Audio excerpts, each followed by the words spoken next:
let's go again. Where was? Oh yeah, you were just talking about your free solo analogy, Jim.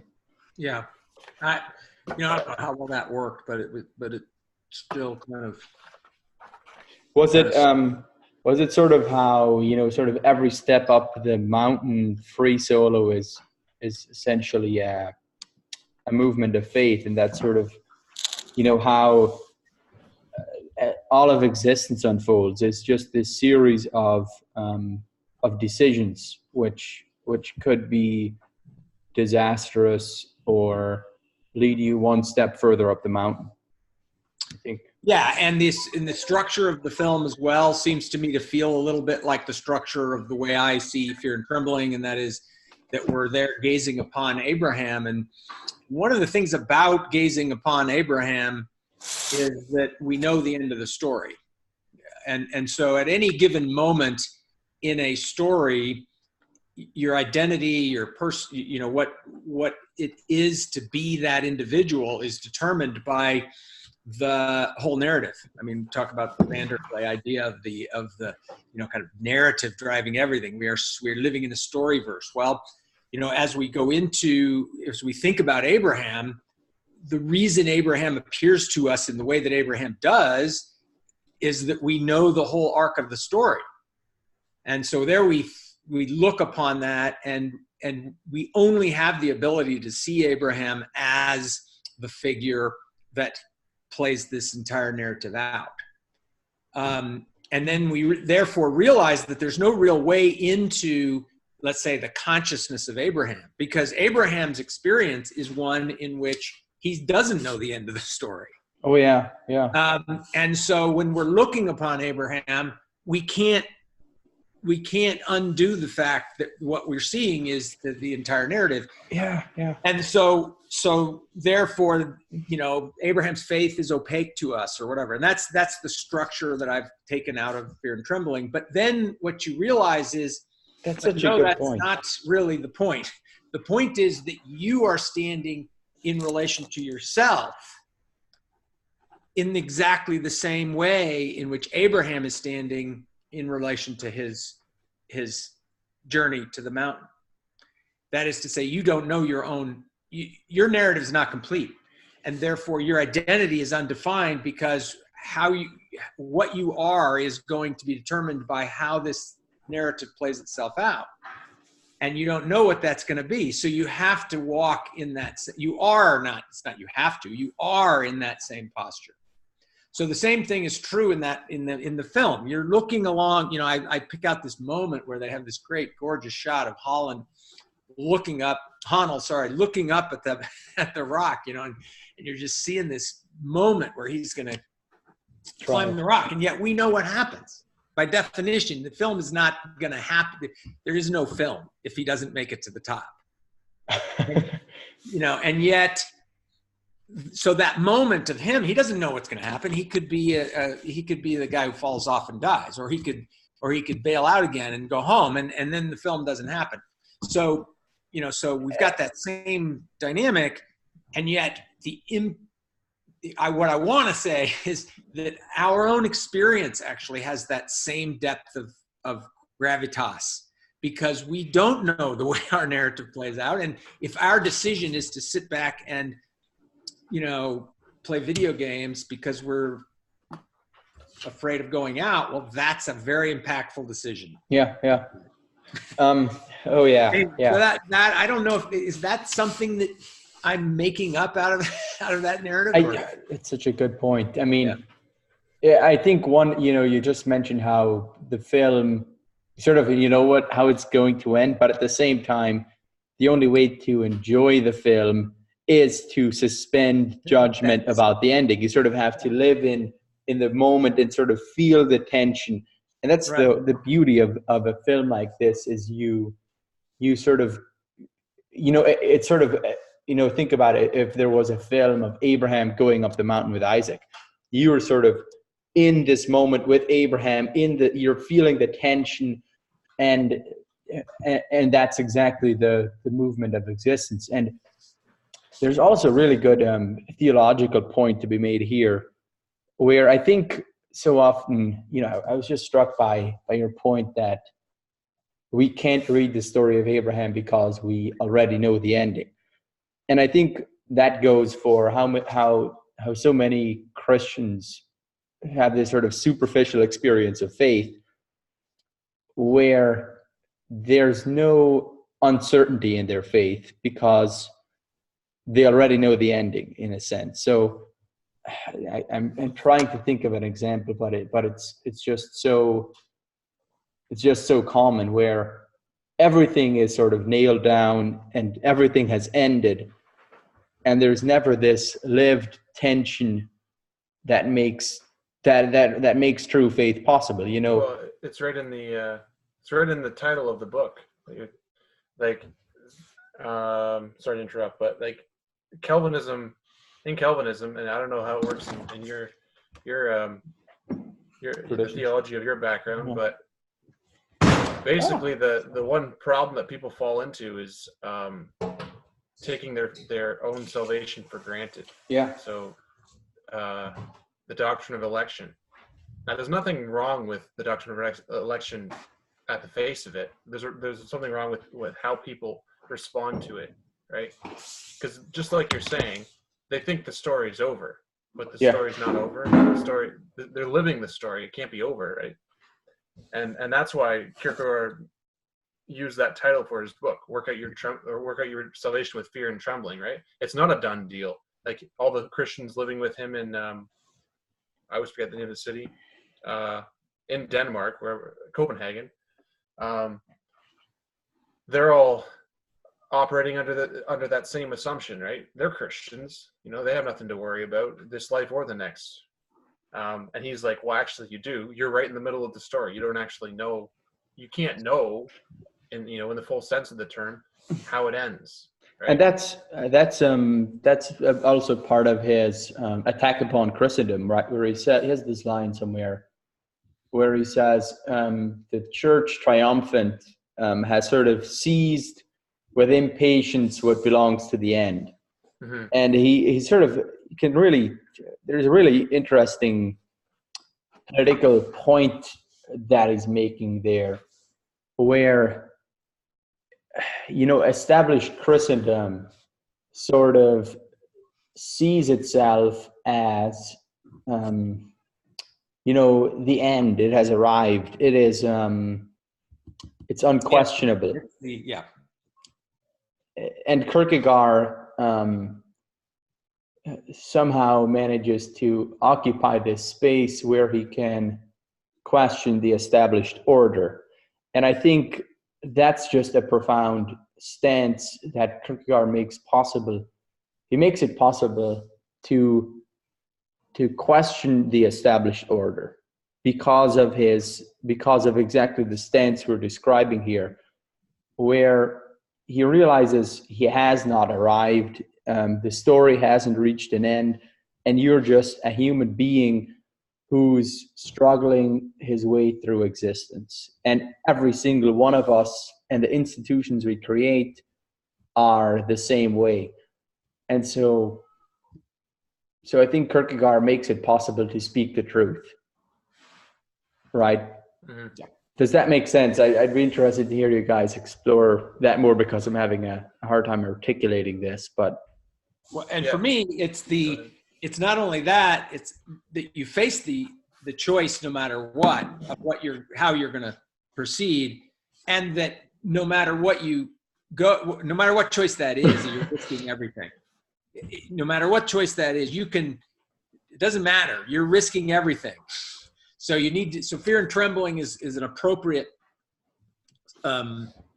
mood or stance on that. But in another sense, of course, it's freeing, making you realize that you can take choices to some degree that seem risky, because choosing not to do it is risky as well, or has the same impact. You're committing everything. You're never going to be 24 again. Okay, so I don't know. This is this essence of Kierkegaard for me that injects everything with meaning. It makes everything important, and that's the thing that I love about him, and always will I'll give that to him, or I'll say that that's what Kierkegaard gave me, is this sense that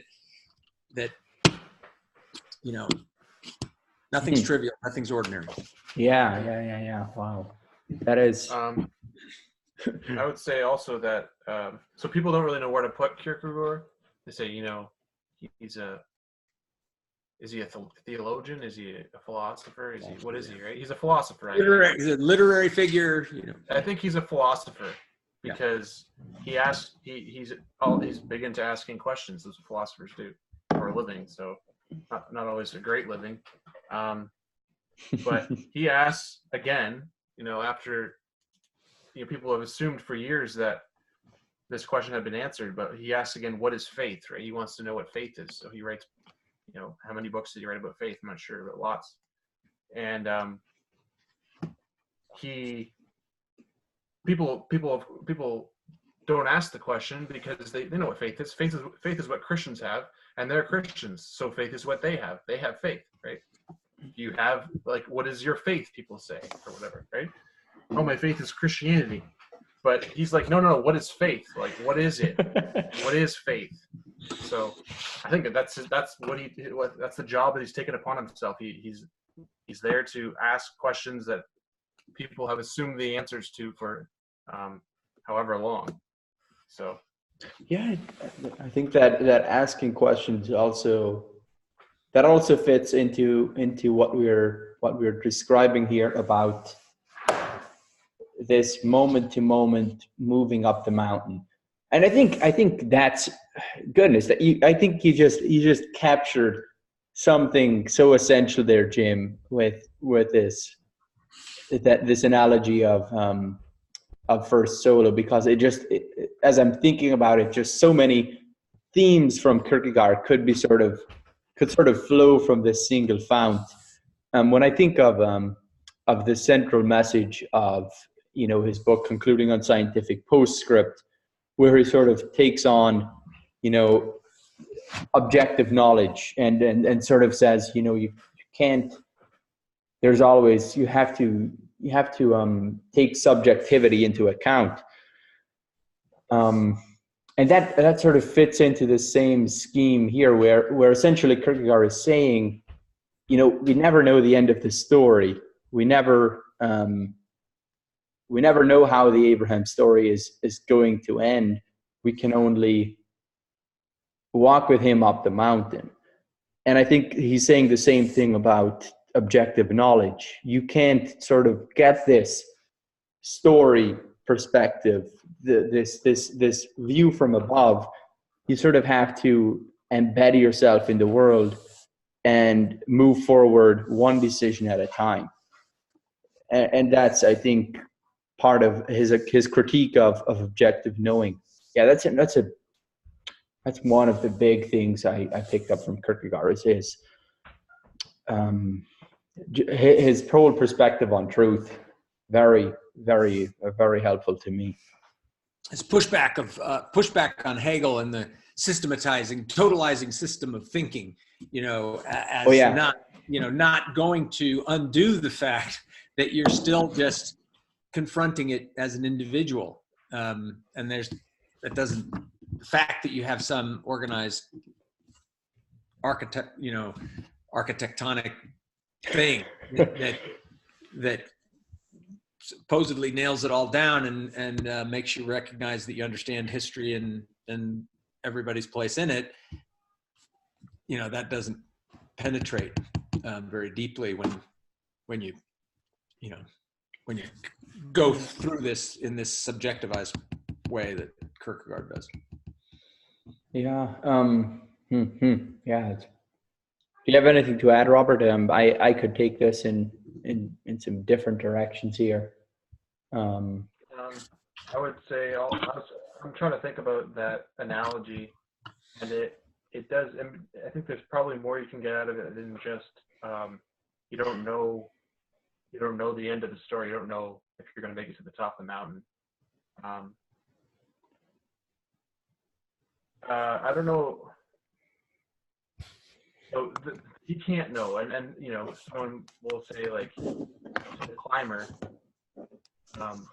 what were you thinking about or whatever, right? And he was probably thinking about the summit, if he was thinking about anything. But if he was really honest, he would say, I wasn't thinking, I was just doing, right? You just, when you're in these situations, if you don't just do, you probably die. So, and I think that that's one of the things that is happening, or that's one of the conclusions that Kierkegaard comes to in Trembling. That's what does faith look like? Like, what is faith? Well, you can't actually say what faith is. You just have to do it, right? Faith is an act. Faith is a state of being. It's not really a definable thing.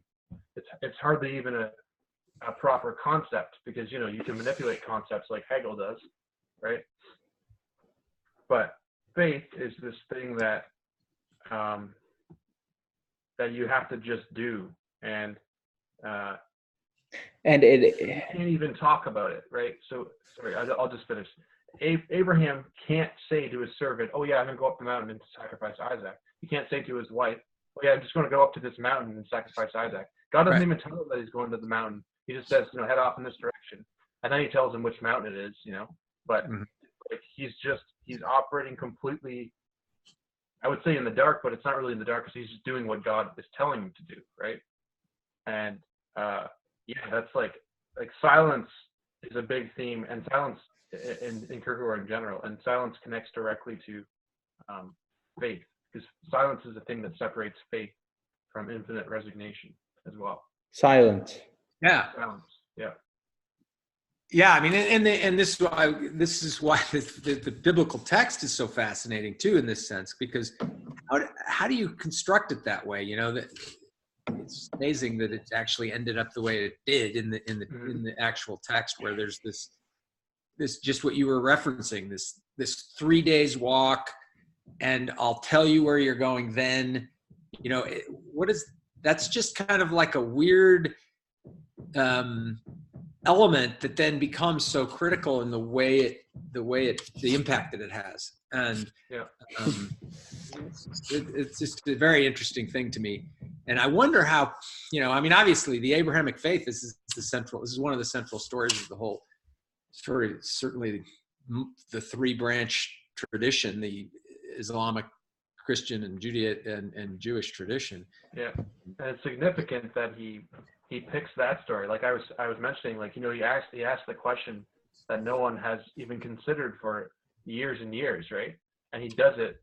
He asks it through a story that nobody knows how to talk about. Right. Because if as he says in Fear and Trembling, he says, if someone would happen to if someone happened to be suffering from insomnia during a sermon, and take the story seriously, they might go off and sacrifice, attempt to murder their own son. Right. And then they would tell their priest, they'd be like, I'm just doing what the Bible, what the pastor told me to do.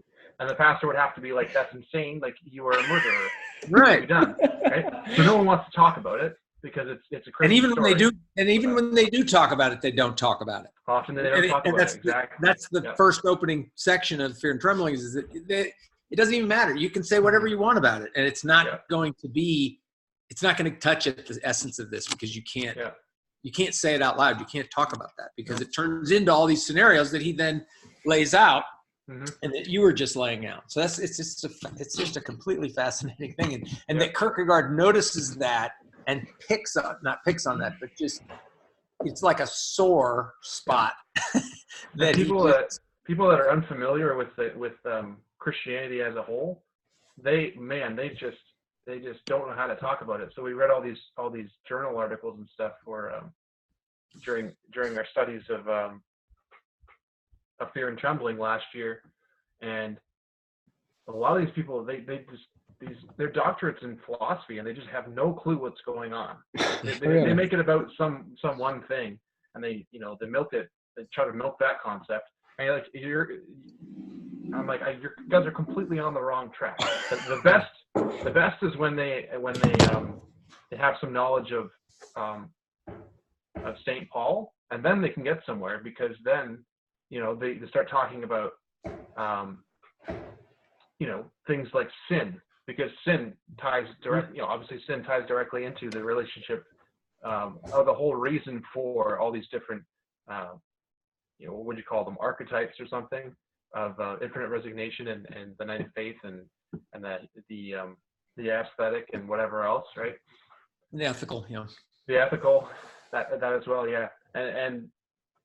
But if they don't have any knowledge of that, or they don't mention any of the biblical stuff, like, they're lost. They have no clue what's going on. Yet they try anyways, and it's like, what a waste of time. This is what I was starting with me coming from this secularized background, this kind of the Western tradition from a secular kind of liberal college perspective. They don't exclude him because he's not quite a theologian. He's got this place where they have to kind of include him in there, but they have no way to grapple with it because there's no depth of understanding of the Christian history that has brought them to that very spot. And it shows you the ahistorical nature of our era. It's that I could. This is going to sound goofy, but that I could study Paradise Lost in college, and no one in the room is talking about the Bible. I mean, how does that make any sense at all? Yeah, I was actually going to mention Paradise Lost as well, because it's one of those that's things the way it was for me. That was the experience of studying that in college. It's like, Paradise Lost was a really funny one because I took a bunch of English classes too, but my minor was in English, and so we did Paradise Lost at a certain point. And the funniest thing is a lot of these critics, they take literary critics, they take the side of Satan in Paradise Lost. Absolutely. And the funny bit is that that's what that's the intention. Satan is supposed to seduce you. He's supposed to convince you that he's the one who's been hurt, right? And it's like, you guys, man, like, it's right in there. Like, you missed it? Okay. All right. Yeah, it's something else. The one, it runs through all of reading English literature. So, for example, another one that's another good example is Moby Dick, which, it's just ridiculous to try to read these things without taking seriously the biblical text. Yep.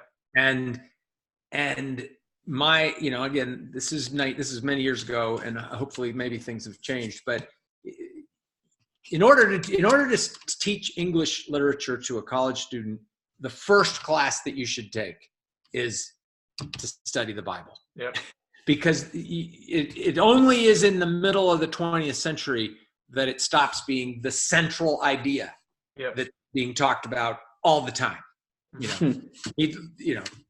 For all the allusions and stuff that people just miss them because they don't have any background in the Bible.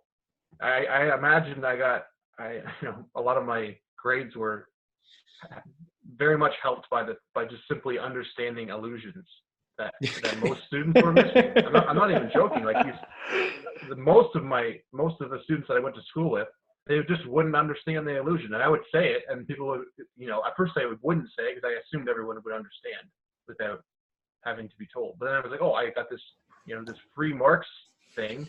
I could just say the allusion and I'll get free marks. So that's pretty neat.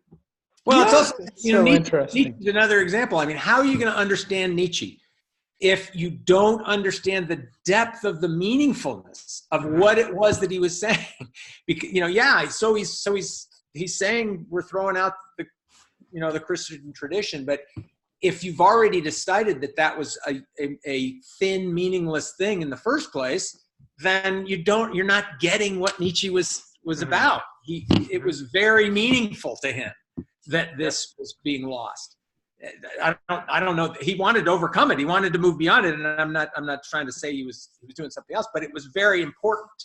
And I don't think there's any way of getting that unless you can grant some meaningfulness to it. And you can just repeat that for certainly 19th century literature. Almost everything has that. So interesting. Yeah. Wow. Nietzsche was trying to replace he was trying to replace the Bible with his own. Like, Thus Spake Zarathustra, that's an attempt at a religious text.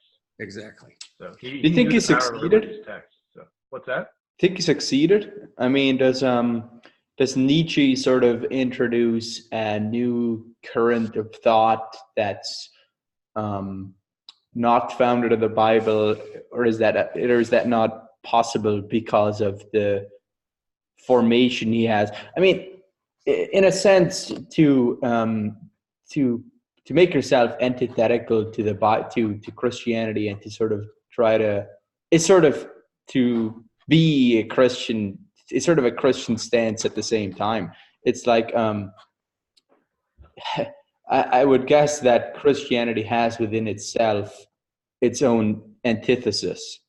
So even to produce an antithesis is to sort of fall within the canon, essentially, right? You have this figure of Satan within Christianity. So I don't know. Does that make any sense? Yeah, I actually think that, well, he didn't replace it. I mean, he did the same thing that's been attempted many times. The first time by Satan, perhaps. I think he is a kind of at some points in his writing, he appears as a kind of a demonic figure. I mean that in a very practical sense. Like he is raging against all sorts of things, and he's very insular. Like he's quite self-critical as well, but he's trying desperately to stand on his own and to start a new thing, to start a new religion, right? And I think that is that actually fits fairly well into Kierkegaard's conception of the demonic, and it certainly fits well into just a sort of general Christian sense of the demonic as well, right? Or the satanic, or however you want to put it. What do you think is archetypally speaking? What do you think?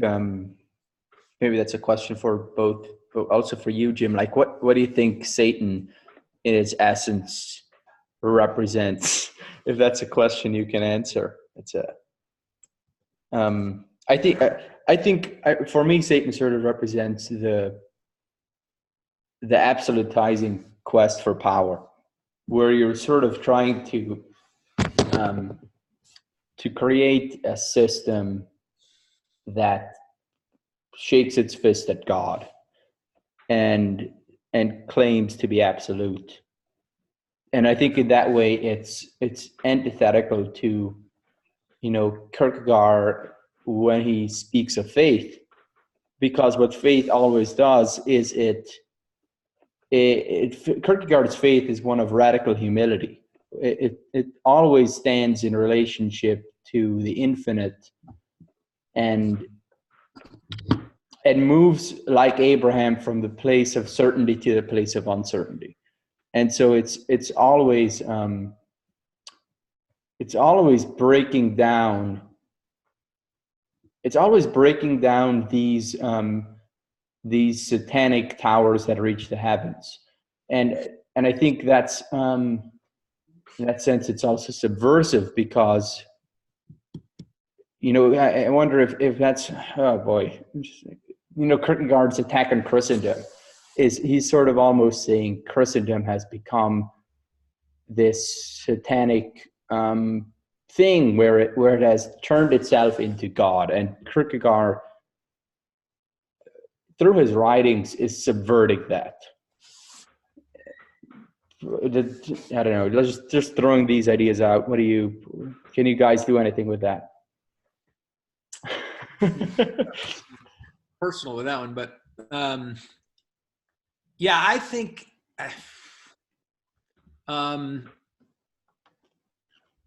yeah, starting where we were before. I don't know if this is going to connect to what you're saying or not, but I'll go with it anyway. Overused term in the last few minutes here. Faith is at the center of the way I think about experience. I think that faith is a precondition for the possibility of being, and therefore I see it as pre-existing my own, kind of decision making. And so the only real question is, will I deny that? Will I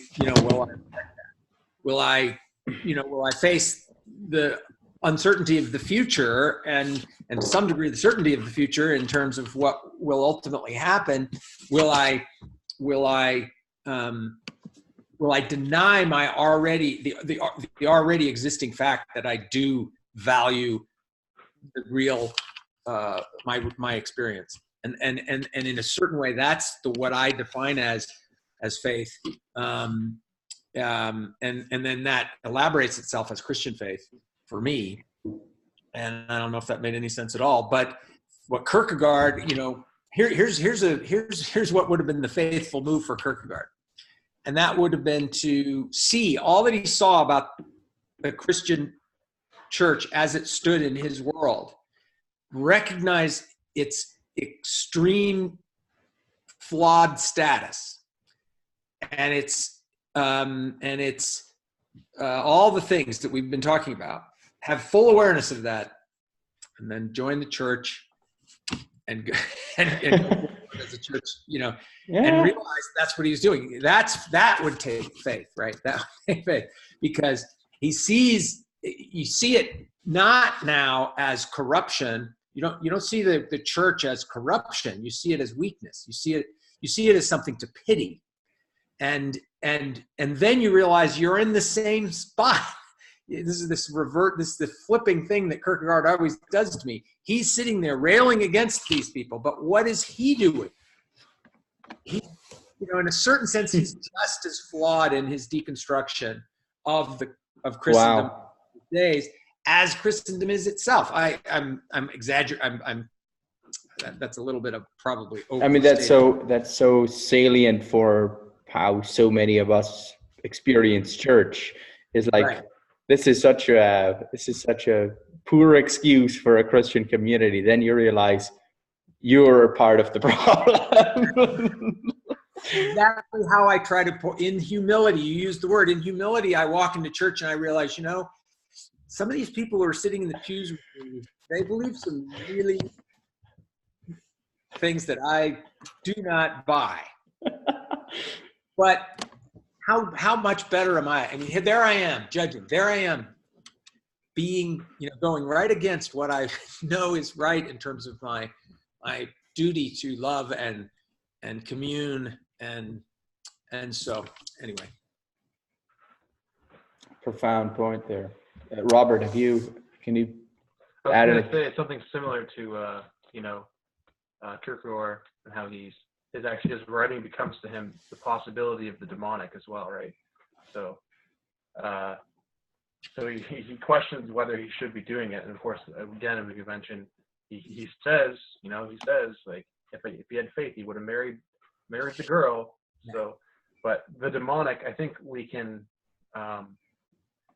say that it basically means something like you said, shaking your fist at God, but it's a taking yourself as what is this? Taking yourself as the absolute. Oh yeah. So God is the absolute with a capital A in Kierkegaard, meaning that it's basically one and the same thing. God is absolute, and you just realize how. Yeah, the demonic would be taking yourself as the absolute, right? Does that make sense? Yeah.